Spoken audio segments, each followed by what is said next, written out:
people say, well, what constitutes success in this work?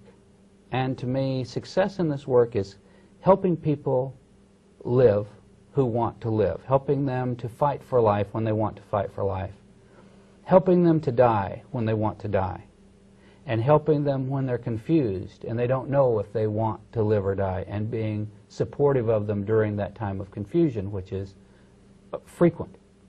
Mm-hmm. And so if we turn loose of, you see, if we get to where we aren't so concerned with life and with living, and so we're comfortable with living and we're comfortable with dying, then we have freedom to move. But there's so much of our culture that's caught up into that death is terrible. Death is to be avoided at all costs. And even thinking about death is to be avoided.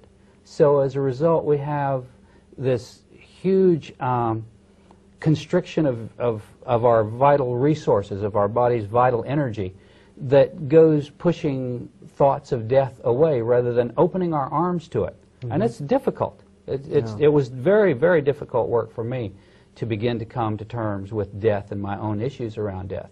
And so I can understand why we avoid it. Mm-hmm. And it's not good for us to. We need to become more and more comfortable with death in order to live life more effectively. You make a very important distinction that I think is relevant here between positive thinking on the one hand and healing thinking or healing beliefs on the other. Yes.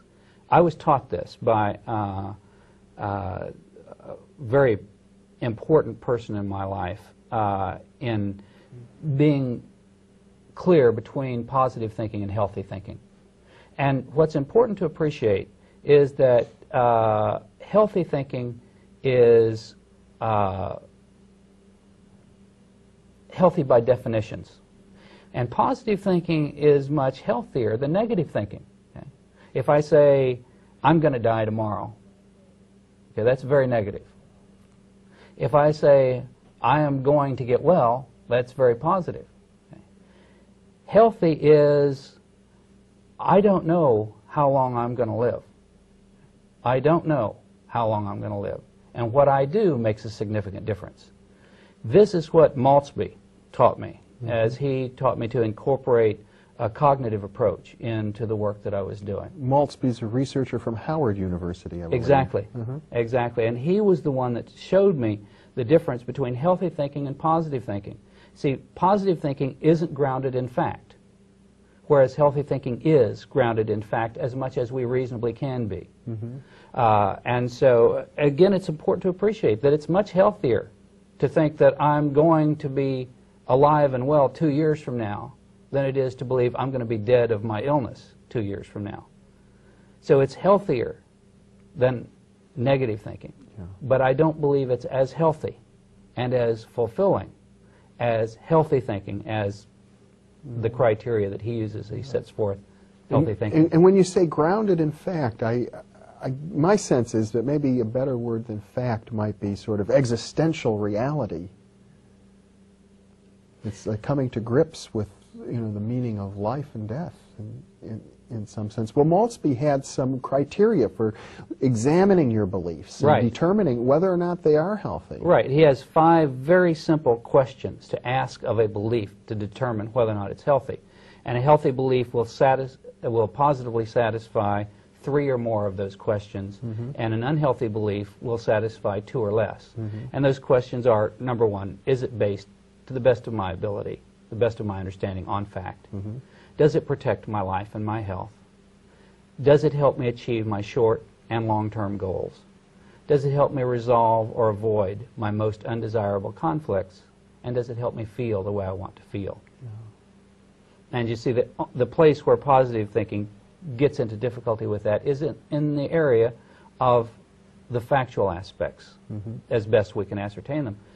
But I always tell my patients who prefer to think positively, I want to present myself with the belief that I will be alive 2 years from now. I say, that's up to you. My job is not to tell people how to think. My job is, to the best of my ability, to attempt to point out healthier and less healthy ways of thinking and ways of living. And then we as individuals make the best choices that we can that work for us. Yeah.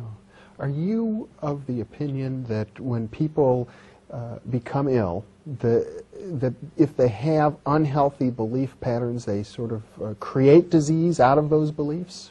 I believe unhealthy thinking plays a significant role in the quality of life, in the development and course of illnesses, and in the quality of death. There are many other factors besides just our beliefs, but one significant factor are the beliefs that we have. And these comprise, to me, our personality. One of the big controversies that seems to come up in this type of work, where we look at our attitudes and the way we visualize and begin to take responsibility for our health, is that sometimes people fall into, I guess it would be guilt. If they don't want to have to, except it's bad enough that they're sick, they shouldn't have to take responsibility on top of that for being sick. Yes, it's a very important issue, because guilt is a very important issue in our culture. And what we do is we help people learn how they're creating unhealthy emotional states. Unhealthy guilt is one of the most common unhealthy emotional states that we create. So what we do is help people cure themselves of creating unhealthy guilt. That's part of the process, and it's just as easy as teaching a person how to stop creating unhealthy anger, how to stop creating unhealthy fear, and how to stop creating unhealthy hopelessness. The dynamics are the same. Guilt is actually easier, much easier than hopelessness. And it's simply a process of learning how to produce healthier emotional states and how to stop producing unhealthy emotional states.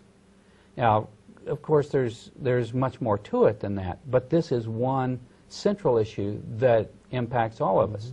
Plus the acknowledgement that we always do the best we can with the information that we have at the time.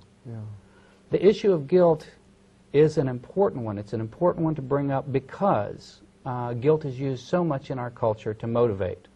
My parents used guilt to motivate me. I use guilt to motivate my children. Our schools use guilt to motivate. Our churches use a ton of guilt to motivate. Our government uses guilt to motivate. The American Cancer Society uses huge amounts of guilt to motivate. So it's important to appreciate that we learn to motivate ourselves with guilt, and this is a very unhealthy habit. Guilt doesn't wind up being a problem in my patients. It winds up being a problem in people who learn a little bit of information and use that information in unhealthy ways.